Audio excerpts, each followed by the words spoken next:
Hi, just want to talk a little bit about some good news today, which is the successful rescue of all 41 workers in that collapsed tunnel in Uttarakhand state, India. It's good to see positive news for a change, something that I think everyone can celebrate. I'm going to read out a bit of the BBC article, so bear with me. I won't read out all of it because it's quite long. I'll put a link here. But this report is by Samira Hussain and Sutik Biswas. Rescuers in India have freed 41 workers who had been trapped in the collapsed Himalayan tunnel for 17 days. Miners drilled the final section by hand to reach the workers in the 4.5-kilometre tunnel in Uttarakhand.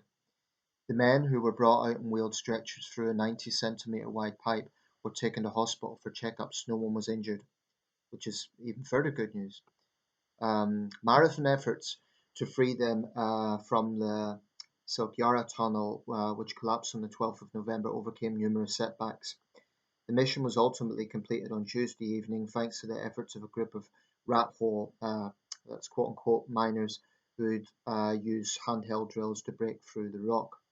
India's President Draupadi Murmu wrote on X, formerly Twitter, that she was relieved and happy to hear that the men had been freed. She also praised the rescue effort, which she said was met by obstacles that have been a testament of human endurance. The workers were greeted with wild cheers and flower garlands as they emerged from the tunnel. Friends, family, and local residents gathered outside the tunnel, setting off firecrackers and distributing sweets. Since early in the rescue, those above ground were able to communicate via walkie-talkies with the men, who were supplied with oxygen, food, and water through a separate narrow pipe. The Silkyara Tunnel is part of the $1.5 billion, 890-kilometer long flagship Char Dham project, connecting key Hindu pilgrim sites via two road lanes in the Himalayas. Since a landslide caused a portion of the tunnel to cave in, teams have tried to clear about 60 meters of rubble made up of rock and metal, which lay between the men and the tunnel mouth. The aim was to create a horizontal exit passage with crawl-out pipes for the trapped workers. Having to cut through metal rods in the rubble repeatedly impeded the rescue efforts, and their soil slowed progress.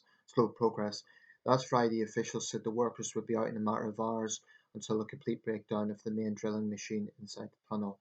Um, when that happened, 2 dozen rat hole miners were deployed to manually drill and clear the passage to the trapped workers. Trapped in a narrow tunnel navigation, they used handheld tools for excavation to clear the last few meters of debris to get to the workers who came from some of India's poorest states.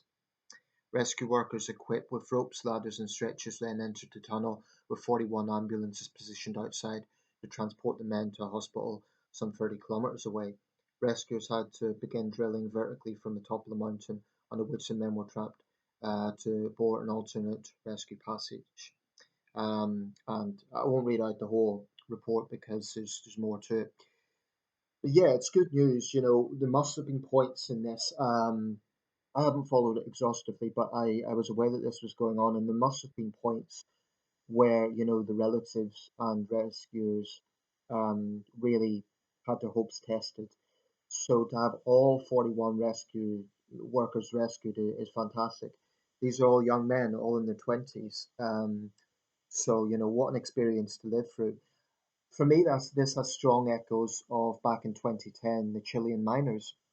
Um, and also similar to the 2018 case of the boys in the cave in Thailand. Um, in both cases, everyone was rescued except, sadly, in the Thailand situation, there was their teacher sadly passed away, but all the boys were rescued. Um, Construction is a dangerous industry, particularly in India. There's often problems with this. So to have something positive happen, of course, there will be questions about this construction, about the safety measures that were in place, what happened, and so on. But I think for now, it's a moment of celebration. Huge respect to all the first responders, to all the rescuers involved. Their tireless efforts paid off. Um, I'm not sure what happened regarding food because 17 days without food, probably limited water. They may have had food supplies. I'm not sure, but it's really good news. It's one of those human interest stories that I think everyone can celebrate. Um, and for me, like I say, it's got real echoes of the Chilean miners' story of 2010. So that's good news, positive news from India today. Um, yeah, let me know your thoughts.